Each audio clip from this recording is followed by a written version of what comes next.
I was 25 years old, on my honeymoon, meeting my in laws in Liverpool, England, when I first heard the phrase aging gracefully.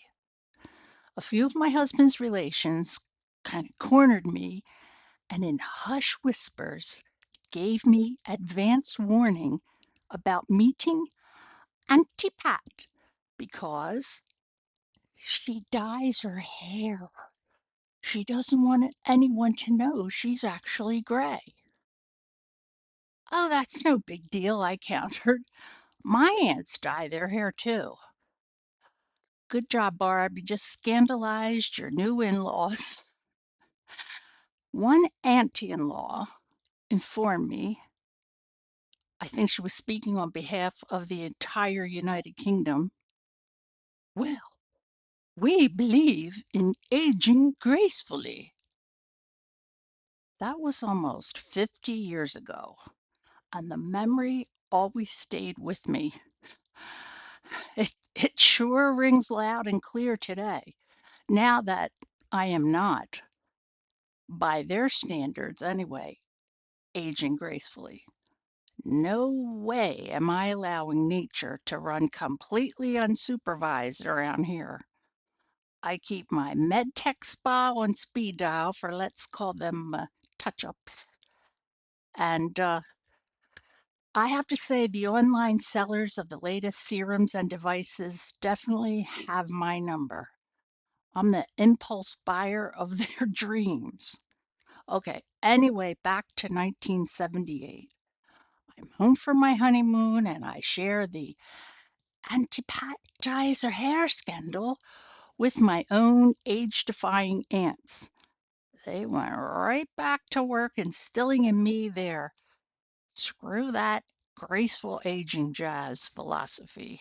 They weren't having their little niece buying into any old fashioned ideas out of England.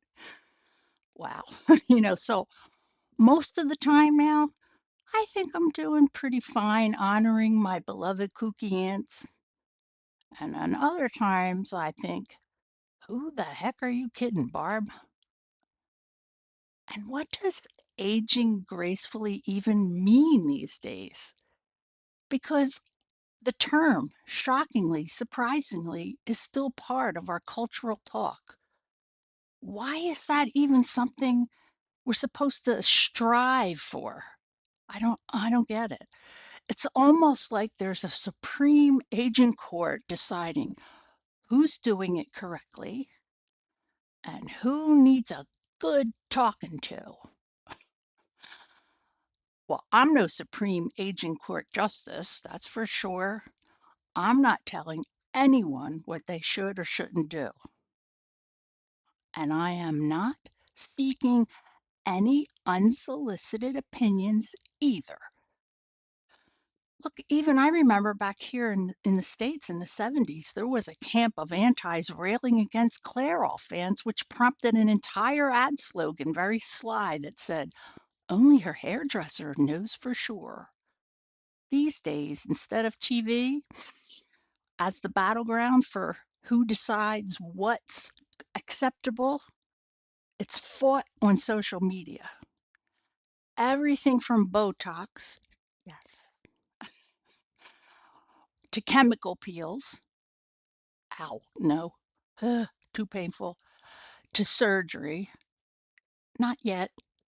It's either touted or defamed. And all this chatter can make me feel a bit testy. It does. It certainly does. Take this game I played on Facebook recently. The name of the game? Meet the Older You. Plug in your profile photo and have a look at the amazing new version of you. Or in this case, an old new version. Check it out.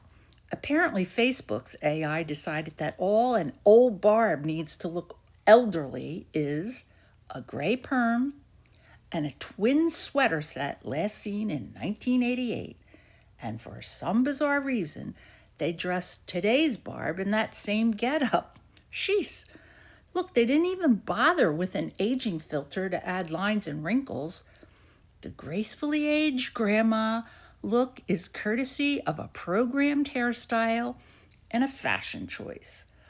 Old Barb is assigned to her lane, so please gracefully stay there in the future. If you're lucky enough to get there, that is. Yeah, can annoy me. So before anyone thinks they'd like to sue me in the Supreme Aging Court, I am not criticizing having gray hair. I have several friends with magnificent gray hair and fierce style showing it off. They look gorgeous. And I have some who just choose to chop it off. I love short hair too, or pull it back in a ponytail and forget it. Their look is who they are. My Clairol bias was developed in me by 50 years with my aunts. It's in there. I argue no one should even worry about staying in a lane marked aging gracefully. And why? Because it doesn't exist. And graceful anything has never been my lane. I don't even know where it is. And nowadays, especially these days, I'm scanning rooms for chairs that sit up high enough so that when I get up, I'm not going to make like a sound like a weightlifter trying to get up, and I'm not even going to try to get up here. So if your knees and feet and hands are still letting you function gracefully, congratulations.